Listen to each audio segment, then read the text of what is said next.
チャンネル登録いいねよろしくお願いします。 Please like and subscribe. Thank you. The first practice, I was like, oh, this is where they're at. Okay.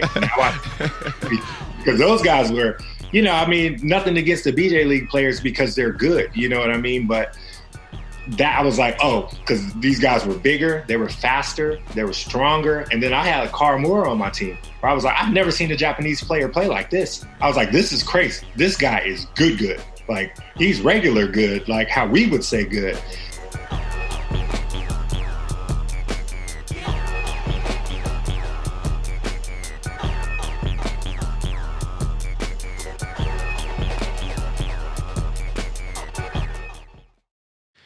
All right, welcome to a special episode of IKEMAX. We have a mainstay in Japanese basketball. He's won, multiple MVPs. He's been an all-star. Ike, you want to bring him in? We have the man, the myth, the legend today. A guy that everywhere he's gone and he's just established a winning culture. Michael Parker, thank you for coming on, man. No problems. Thanks for having me. So you've had this amazing career so far in Japan. You first started off in the B.league. But before that, I kind of want to go into your background. Saw that you were born in D.C. Yeah, I was born in Washington, D.C. Yeah, so can you go into that a little bit? Yeah, I was born in Washington, D.C., 1981, long time ago. I was raised there with my family, just my mom and my grandma, my cousins. We all had a huge family there in D.C., like right in the middle of D.C., maybe a couple miles away from the White House, right off of North Capitol Street. Pretty rough area, but that's where I was raised at. From there, I moved to Tacoma, which is Seattle area, when I was like 10 years old. Just me and my mom moved there. And it was me and her growing up from then until I went off to college. Oh, so what got you into basketball? I can remember, in those type of areas, like in DC, everybody plays sports for fun. There wasn't really too much internet or iPads or that type of thing going on. So, you just had to go out the house and go outside. And there was obviously a lot of friends and a lot of kids my age. I mean, there's just a lot of people in general. So we would just rotate different sports depending on what season it was. And basketball was always fun for me, like super fun. I actually really like to play football. And because I was always a quarterback and stuff like that. So I really liked football for a long time. And then I started noticing it started getting a little rough for me. And if you weren't on a good football team, it physically would hurt. So then my schools were all better at basketball. So I decided to play basketball more. So then coming out of high school, you played at two colleges, and you ended up playing at NAIA. What was that experience like? And were you didn't get any offers from any big conferences or coming out of high school? Well, no, coming out of high school, I was pretty much I wasn't really into like grades and stuff like that. I was into sports and playing sports and stuff like that, but I didn't realize like the vehicle it could actually be to like get to college and do different things like that. So my grades necessarily weren't that good. So of course I got recruited, just from sheer playing and stuff like that. But it wasn't really an option to go D1 because I couldn't even get like the clearinghouse and things like that. It's not that I couldn't, I just didn't put the effort towards it. I didn't really feel a need to at the time. A lot of that was because I graduated high school when I was 17. I was a year young. And, my mom didn't really know much about sports and she didn't really push sports on me. She just was like, well, whatever you want to do, just do it and make sure you have fun with it. So I didn't really know like the actual steps to take to get into the NCAA. So by the time it was like really time in like, 10th grade, 11th grade year, I was already really far behind in grades and stuff like that. And when it was time to go to school, the only schools I could get into was community college because I didn't really graduate high school. So the community college in the areas, of course, you could go there and kind of finish high school and college at the same time. I think it's called like Running Start program or something like that. But since I was, skillful enough to play, instead of still playing for my high school, they were like, you can actually play for the college now, even though you're in high school. So I was like, okay, I'll play there. And then I played there for 2 years, which was Pierce Community College. And then kind of the same thing happened. I got I was close to getting my 2-year degree. And at the time in Washington State, there was only, I think, 3 D1s at that time. It was University of Washington, Washington State University, and Gonzaga, I think. It still might be that. I think a couple are like independent D1s now, Seattle University or something. But recruiting wasn't as big there at the time. Now it's huge there, and so I got a lot of D1 or D2 offers because the D2 area is really big there. There's a huge D2 conference that is really good. And they gave me offers and everything. But, I didn't really feel like, going to a D2 when like I knew the NAIA school there was good enough. And, a lot of the things that they were teaching and stuff, I didn't really feel like leaving that far from home. I wanted to kind of stay close because it was just my mom there, you know what I mean? So it kind of gave me an opportunity to play and still be close to home. And to me, D2 NAIA wasn't D1, so it was pretty much the same thing. So coming out of NAIA, when did you think, or what, I guess, was your process to becoming a professional basketball player after that? Because I saw you went to Austria, I believe, your first year. So kind of the same thing happened coming out of school. People were talking about, going to different camps and going to different things to become a pro.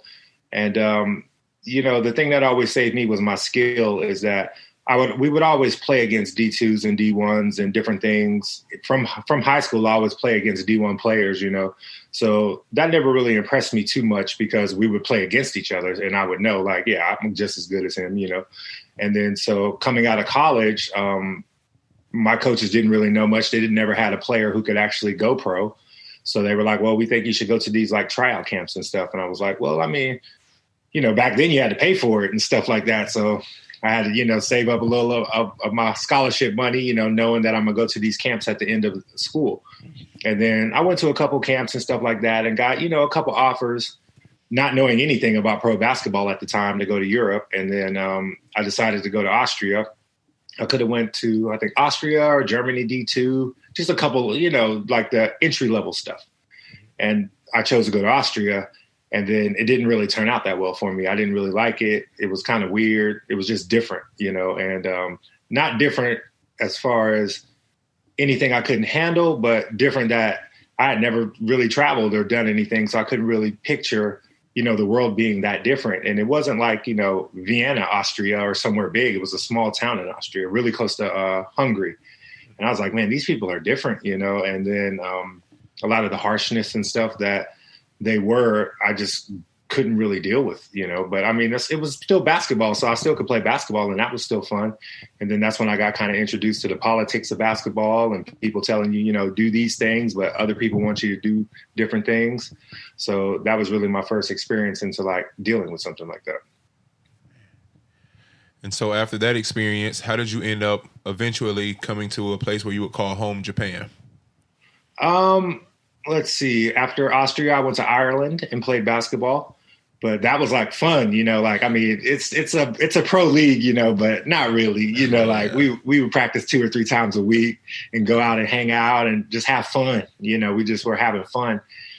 And then after that, I decided to go back to the States. Back then, the D-League really, it was like the D-League and the CBA and the ABA. Mm-hmm. There was a bunch of minor leagues, and goal back then was like, if you could get on a minor league team and make some money, and know you're going to get paid, that was a pretty good option.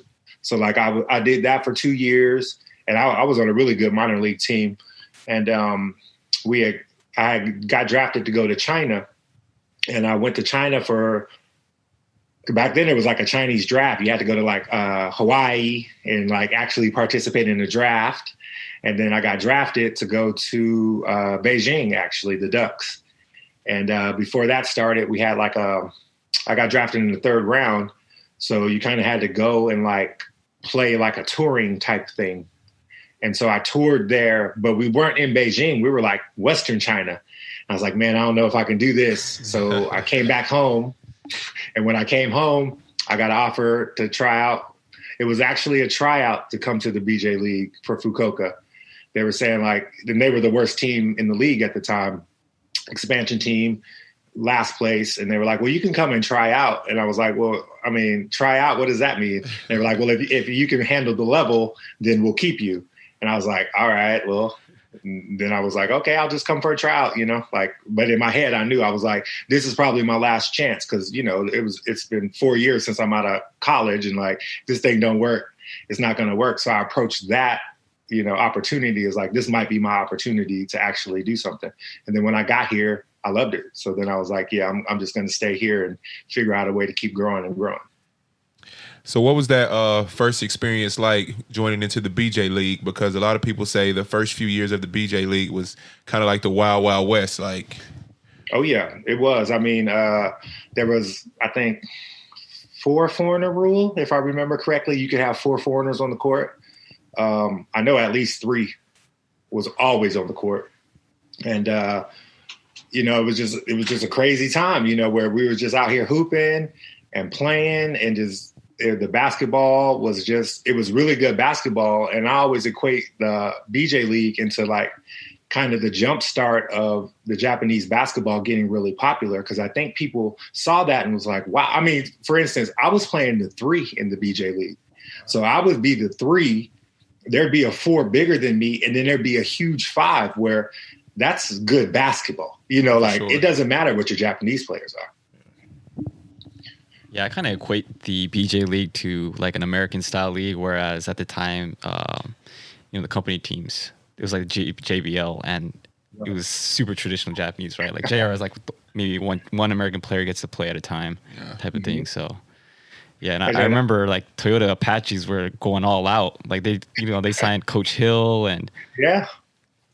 And I mean, it was a crazy time, but it was fun though because like there were certain teams that would bring in NBA players and there were certain teams that were, like really doing it big. And then there were some teams that weren't, and then it was really fun. And it really showed me like basketball could be really big in Japan. Mm-hmm.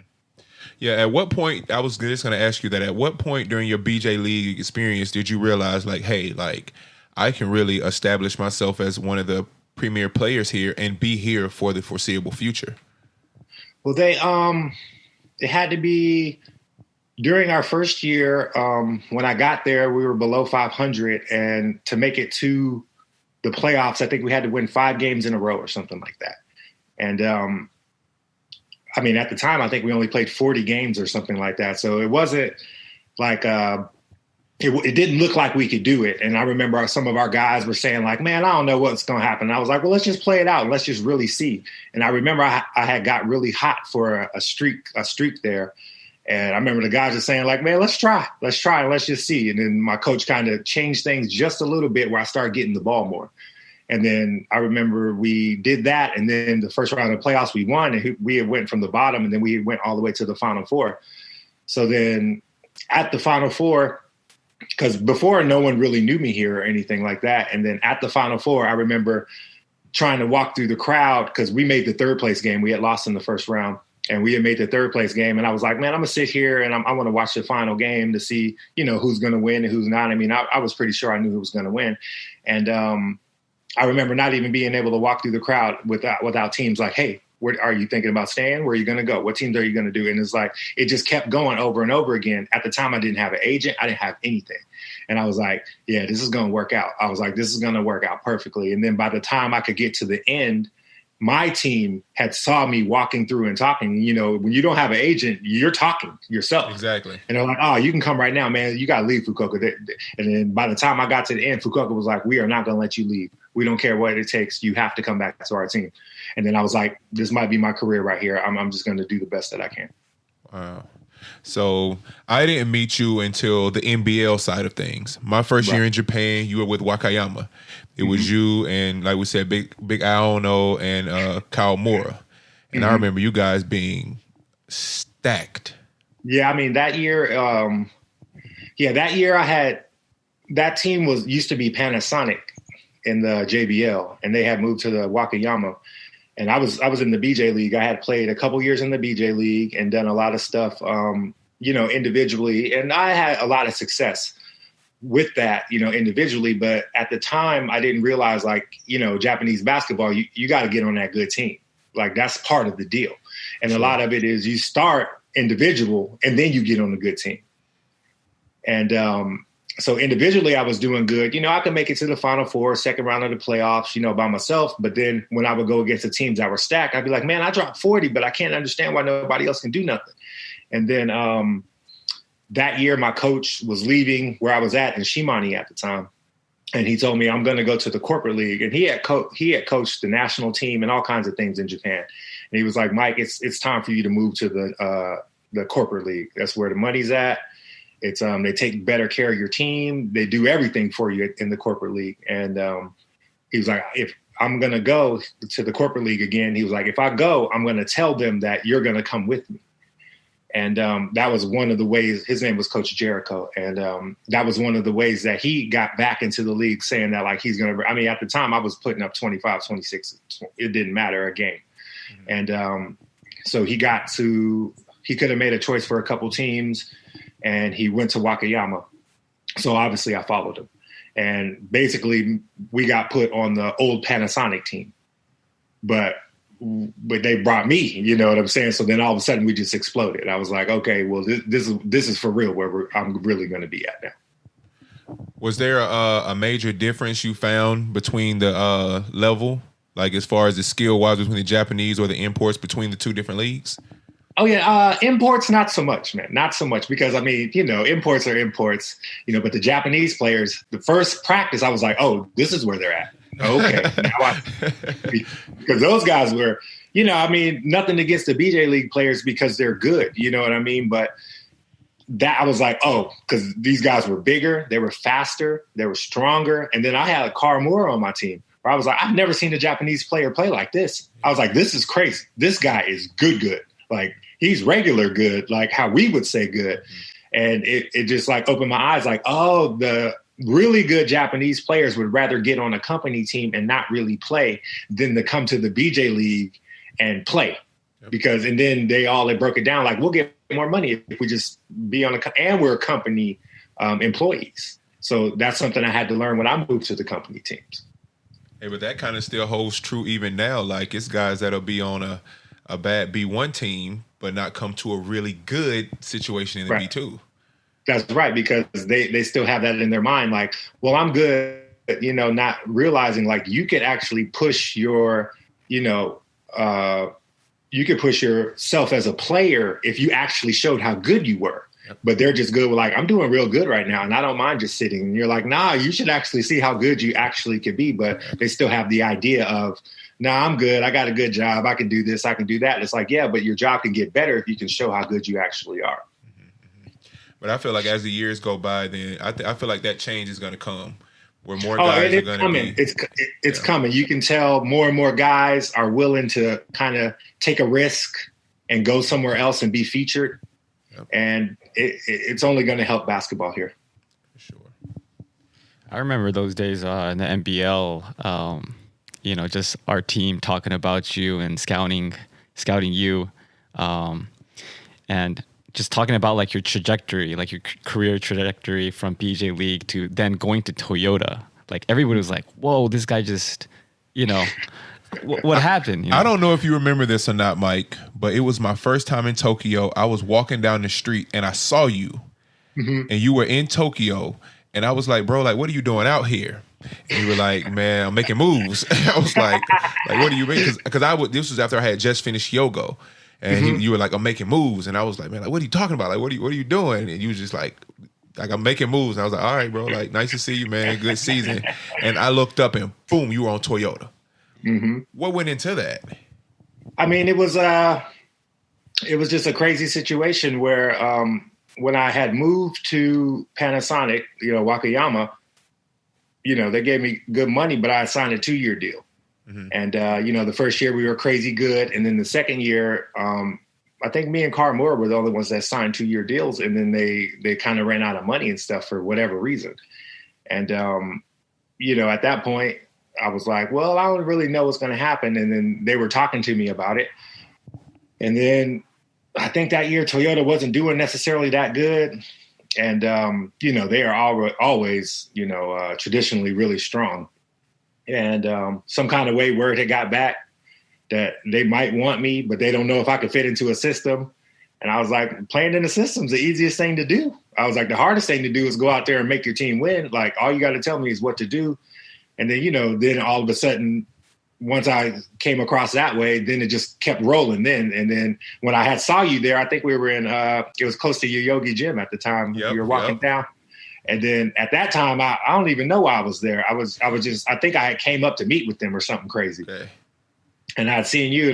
That's when I was just like, oh yeah, man, I'm trying to make something happen because I need to make something happen, because it's not that I couldn't have stayed on Wakayama and kept getting money, but I wanted to keep progressing forward. And then once I had seen from Wakayama, even though we were doing really good, I saw the other teams, like the other corporate teams, the Toyota, the Toshibas, those were the teams that are actually top level. I had thought I got to the top level by being at Wakayama.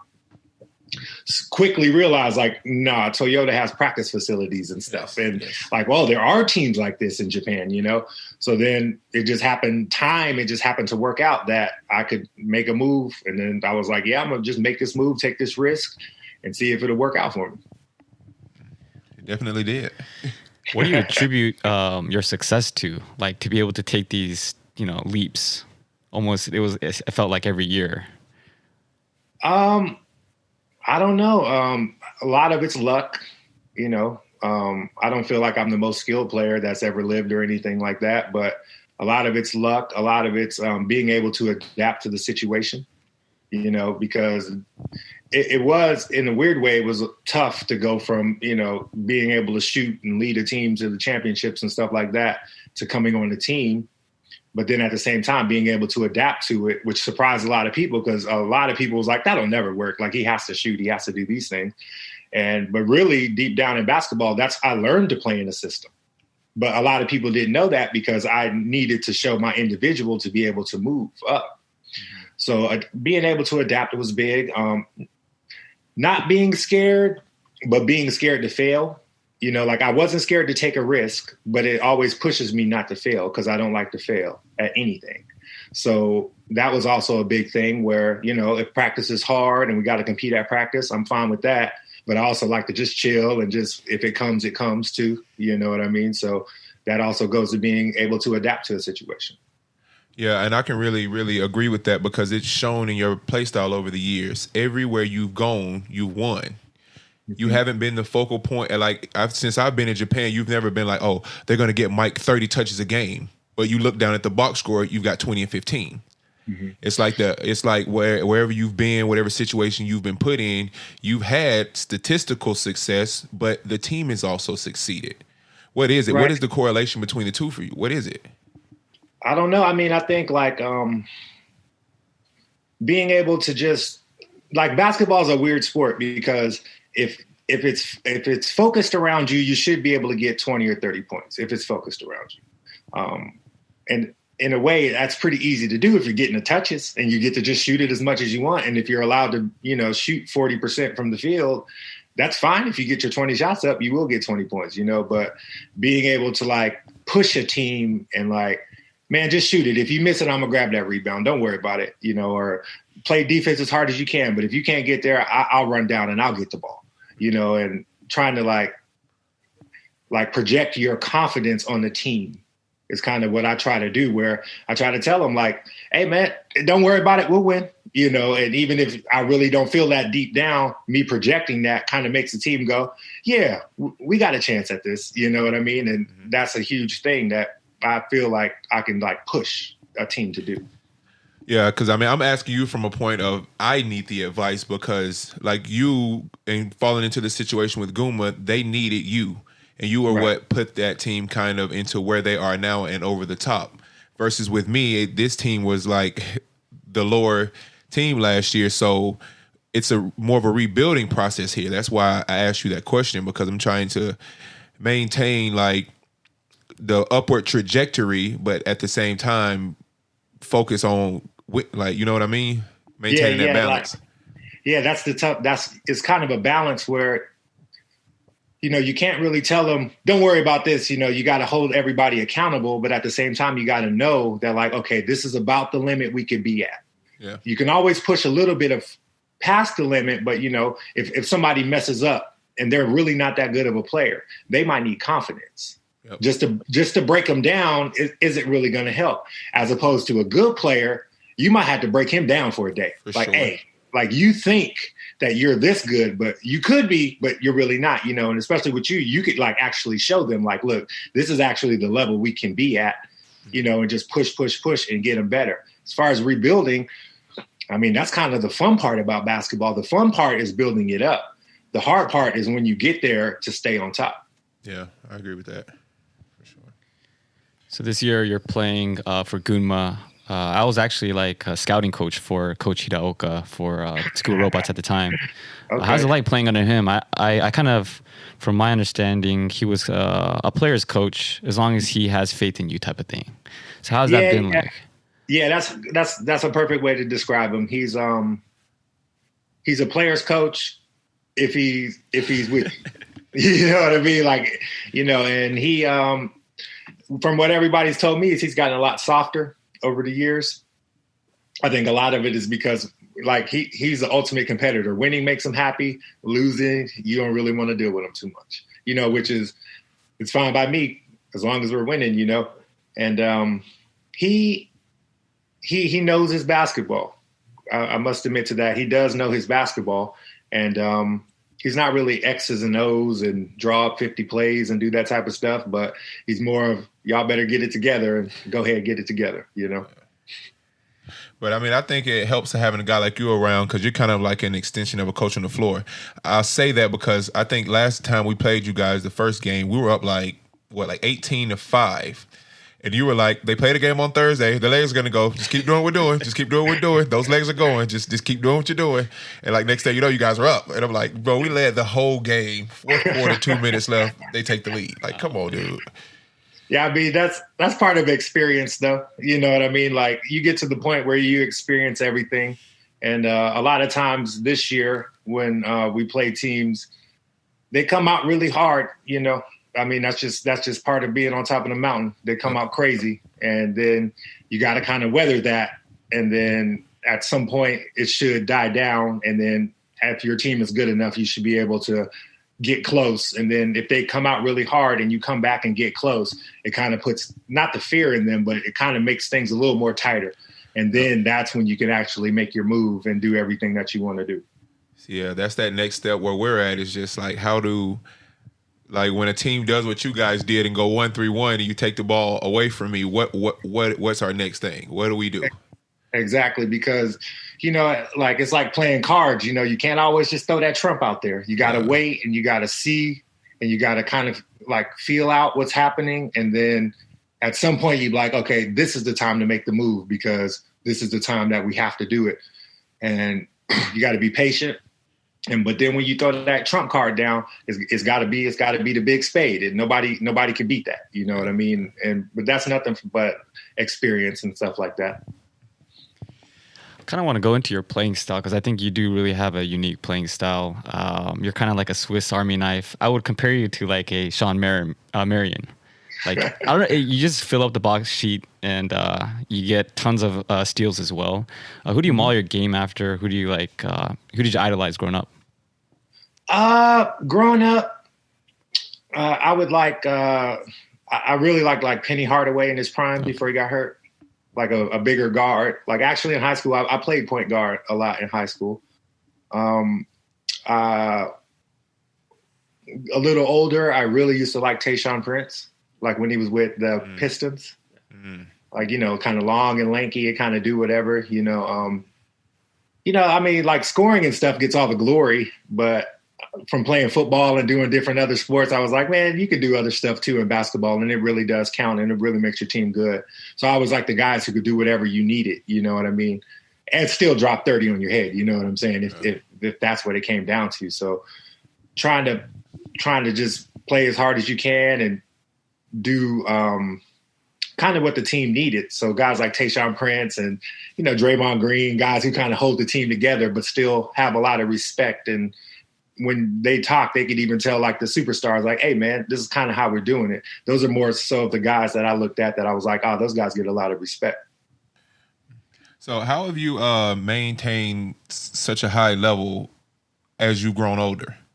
Like we had JR on and we talked to him about it and how he like take care of everybody and all that kind of stuff. What's your process like? Well, to be honest with you, when it's my rest time, I really like to rest, like not move type rest, like just lay there and watch TV or maybe go for a drive or something like that.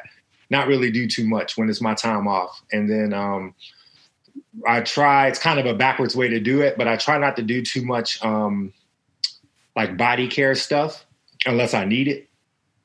So like if you don't get ultrasound and stuff all the time, if your muscles are sore and you're like, man, I really need some help, and you get ultrasound, you really feel it.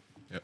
And then so same thing with like little aches and pains and, it just happens during the season. If I feel like it's at a certain level, I won't even acknowledge it. But once it gets to a certain level where I'm like, okay, it's going to affect the way that I play, then I'll, ice my knees or ice my ankle or do whatever it takes until I feel back 100, and then I'll stop again. So it's kind of a backwards way to kind of do it, but it's kind of the way that's worked for me. No, you say that though, but I kind of tend to agree with you. I feel like getting too many massages or getting too much care can also all kind of be detrimental to you, because in a professional sport, you're going to have some aches and pains. That comes with the territory. But I feel like if you can like kind of toughen your body up to the point where you can withstand that stuff, when you do need that treatment or that care, it will actually be of more of a benefit to you. Oh yeah, exactly. And then you could always fall into the bad habit of having to do all those types of things to be normal. Mm-hmm. And then what happens if you can't get that? So what if you can't get that great massage that day? Or what if your ultrasound, you can't do it exactly how you want to? And then mentally you'll be like, oh, I didn't get all that. I'm not normal again. And you've already beaten yourself mentally then. Yeah. Your boy JR was a lot like that. He used to always, he didn't ever like getting massages. And I'm like, dude, you're 40. How are you not getting a massage? And he was like, it softens up your muscles. Right, exactly. I'm more of the same way too. I'd rather be tight a little bit than to be too loose and too relaxed. Yep. He was like, it loosens up your muscles to the point where if that muscle goes to fire, it's not going to hit because it's too loose. Oh yeah, I definitely agree with that. I'm not a massage. If I get a massage, it's like a very intense like sports massage, but I can't remember the last time I got one, to be honest with you. Kind of want to get into if you have any tips for basketball players coming to Japan and succeeding in Japan, because you're such an accomplished player here. What are some tips that you can give to the players that come out here?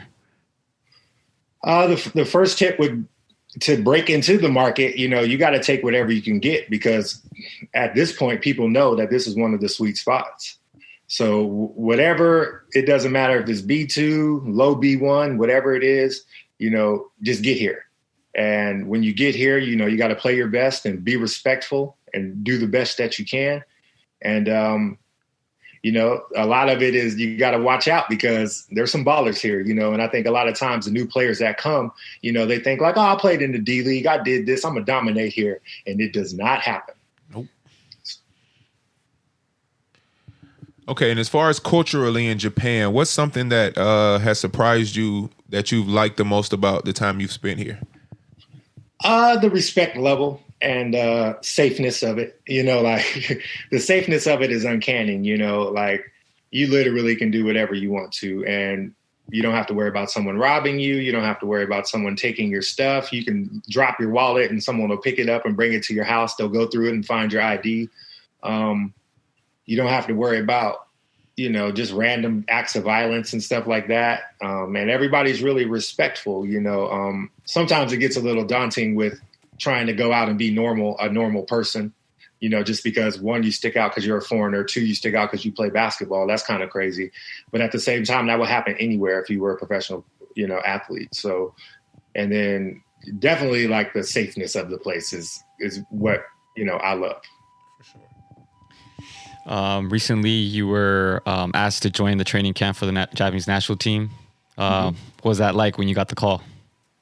It was, I don't know. It was just, I thought that it was interesting. You know, it was interesting to be considered to do it while I'm, in B2 and I've done so many things before.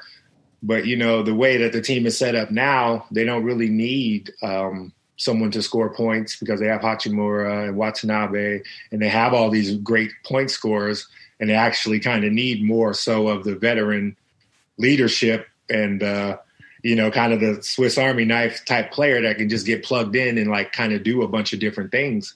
So it's kind of interesting that where I feel like, I'm later on in my career that it's the time that they would want me to come on the team.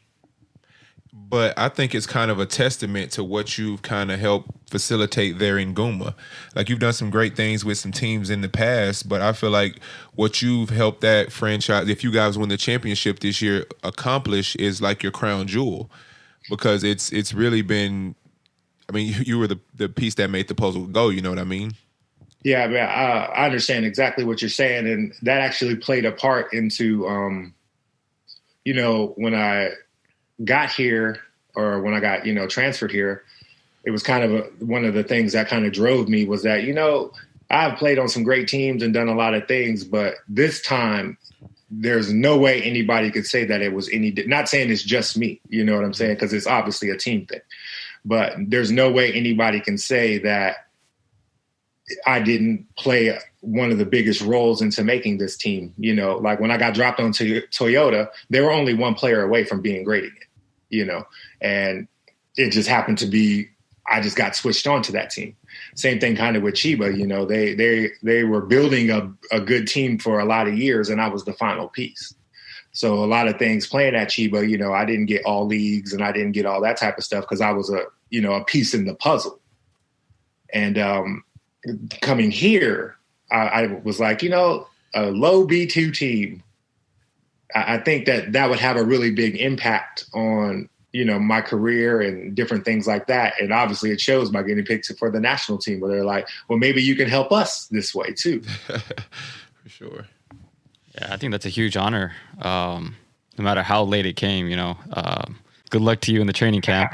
Yeah, I think I don't quite know what's going to happen. I know we have training camp, and I know they're bringing in different players to see what happens. But, all I told them was the same thing I tell every team, just tell me what you want out of me, and I'll try my best to do it. And they've been pretty straightforward with that. So I'm pretty happy about that. That's awesome, bro. All right, we're nearing the end of the podcast. We want to ask some questions really quick. One question is, which Japanese player has impressed you the most? I think you talked about Kawamura, so anyone other than Kawamura? Oh yeah, I mean Yuki Tagashi, that little guy, he's a monster. You know what I mean? If he was 6-7 inches taller, he'd definitely be an NBA player. He's an NBA player all day. Yeah, for sure. Like the only thing that limits him is his size, but his skill is still right there. If he got the chance to try the D-League and all that now, I think it would be he would give it a good run. But I understand why he wouldn't give up everything that he has right now to go to the D-League. You know what I mean? So, and then Kawamura for sure. I've never seen a, basketball player as skilled as him either. Like he was amazing. When I first saw him, I was like, wow. I mean, because at the time he was still dunking and stuff.